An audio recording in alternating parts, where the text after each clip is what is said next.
Assalamualaikum warahmatullahi wabarakatuh. Perkenalkan, nama saya Tiara dengan NIM 2248201193. Di sini saya akan menjelaskan materi mengenai nutraceutikal, yaitu meliputi pengantar nutraceutikal, kerusakan bahan pangan, dan mencegah kerusakan bahan pangan. Yang pertama itu ada pengantar nutraceutikal. Nutraceutikal itu merupakan gabungan dari dua kata, yaitu nutrien dan juga farmaseutikal, yang berarti nutrisi dan farmasi. Adalah suatu jenis makanan yang memiliki manfaat untuk kesehatan atau functional food yang secara medis, termasuk pencegahan dan juga suatu pengobatan penyakit. Dari hasil penelitian mengindikasikan bahwa antioksidan pada beta-karoten dan juga asam askorbat itu yang terdapat pada buah dan sayuran berperan dalam pencegahan penyakit kanker dan penyakit kardiovaskular. Nutrien ini seperti vitamin E, C, dan juga beta-karoten berperan juga sebagai antioksidan yang membantu mencegah penyakit degeneratif. Fitokimia. Fitokimia itu merupakan suatu senyawa yang alami dimiliki oleh tumbuhan, baik itu buahan maupun sayuran, yang fungsinya itu untuk memberikan warna dan juga rasa. Di sini fitokimianya itu berupa karotenoid, adalah kelompok pigmen alami yang memberikan warna, seperti pada jagung yang menghasilkan warnanya kuning. Selain memberikan warna, karotenoid ini juga berfungsi sebagai antioksidan yang melindungi tubuh dari kerusakan akibat radikal bebas. Di sini terdapat 6 jenis-jenis dari karotenoid. Yang pertama itu ada alfa-karoten, di mana dia merupakan prekursor vitamin A, yang contohnya terdapat pada wortel, labu, dan juga sayuran hijau. Lalu yang kedua itu ada beta-karoten, dapat diubah menjadi suatu vitamin A atau yang kita kenal sebagai retinol. Contohnya ada pada wortel, ubi jalar, dan juga sayuran yang berwarna orange.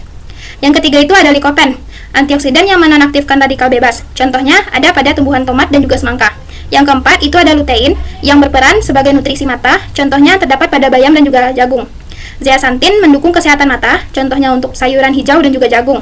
Yang keenam ada astaxanthin yang membantu mengatasi penyakit degeneratif manula. Contohnya itu ada pada alga dan juga ikan salmon. Kerusakan bahan pangan.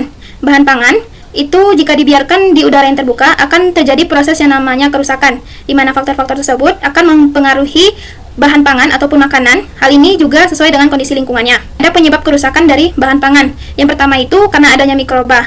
Dari mikroba ini akan terjadi suatu pembusukan. Yang kedua, adanya enzim alami sehingga memicu perubahan warna, rasa, dan juga tekstur. Yang ketiga itu karena adanya serangan serangga dan pengerat dapat merusak fisik dan juga membawa pertumbuhan mikroba. Yang keempat, karena kadar air yang tinggi mempermudah pertumbuhan mikroba. Yang kelima itu, suhu yang tinggi atau perubahan yang ekstrim akan mempercepat kerusakan. Yang keenam, oksigen dapat menyebabkan oksidasi lemak, vitamin, dan juga warna. Jenis-jenis kerusakan bahan pada pangan. Di sini, kerusakan itu terbagi menjadi 5. Yang pertama, ada kerusakan yang disebabkan oleh mikrobiologis, yaitu berupa mikroorganisme seperti bakteri, jamur, dan juga virus. Hal ini dapat menyebabkan pembusukan, perubahan bau, rasa, serta penurunan mutu dan keamanan pangan. Contohnya itu ada pada buah yang membusuk akibat ditumbuhi jamur. Yang kedua, ada kerusakan mekanis, terjadi karena benturan, tekanan, ataupun goresan saat proses pemanenan, pengangkutan dengan menggunakan transportasi, dan juga saat penyimpanannya. Luka yang membuat bahan pangan lebih mudah rusak dan terinfeksi mikroba. Contohnya itu seperti tumbuhan tomat memar karena tertindih saat pengangkutan. Yang ketiga, ada kerusakan yang disebabkan secara fisik.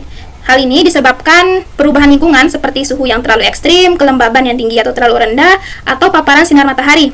Hal ini menyebabkan bahan pangan itu mudah layu, mengkerut, atau berubah warna. Keempat, itu ada kerusakan secara kimia akibat dari reaksi kimia seperti oksidasi atau reaksi dari enzimatik yang menurunkan kualitas pangannya. Kelima, itu ada kerusakan secara biologis disebabkan aktivitas organisme hidup lain seperti serangan serangga, tikus, dan jamur parasit. Di sini terdapat pencegahan kerusakan bahan pangan. Yang pertama itu CAS atau Controlled Atmosphere Store dan penyimpanan gudang, dengan mengatur suhu dan atmosfer dari oksigen dan juga karbon dioksida untuk memperlambat terjadinya pembusukan. Yang kedua itu ada pengawetan menggunakan suhu tinggi. Penggunaan panas akan membunuh mikroorganisme yang menyebabkan kerusakan. Contohnya itu seperti susu dipasteurisasi dengan pemanasan suhu tinggi. Lalu yang ketiga ada blanching. Ini merupakan proses perebusan singkat untuk menonaktifkan enzim perusak seperti brokoli, jagung, pea, bayam, beet ukuran kecil utuh, beet dipotong dadu, itu memiliki lama waktu blancher yang berbeda-beda.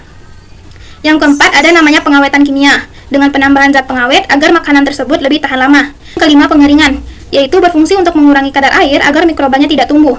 Di sini terbagi dua, ada yang penjemuran di bawah sinar matahari, di mana cara ini merupakan cara tradisional yang dapat mengeringkan bahan pangan secara alami. Contohnya seperti ikan asin yang dijemur agar tahan lama. Yang kedua ada pengovenan, mengeringkan atau memanggang bahan dengan oven. Contohnya itu seperti keripik pisang yang dibuat dengan pengovenan agar renyah dan juga awet. Baiklah, itu saja presentasi yang dapat saya sampaikan. Lebih dan kurang saya mohon maaf. Wabillahi taufiq wal hidayah. Assalamualaikum warahmatullahi wabarakatuh.